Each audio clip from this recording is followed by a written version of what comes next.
ГСП онлайн. Городские новости сейчас. Четверг, 11:00. Лыжная база УРМЗ.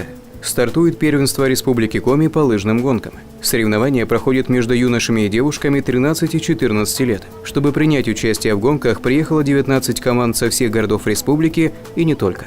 Всего 198 человек. Соревнования будут идти 3 дня. Благо погода располагает. А сложность забега сегодня погодные условия очень хорошие, дистанция подготовлена хорошо. Сложности в том, что кто как готов, сегодня будет соревноваться и показывать хорошие результаты. Ребята, которые катались вот на таких жестких трассах.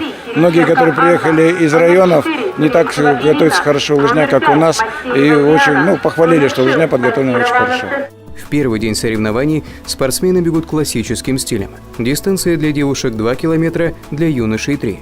На второй день спортсмены побегут вольным стилем с увеличенным расстоянием до финиша. А 21 числа в субботу будет проходить эстафета. После нее состоится награждение победителей грамотами и медалями.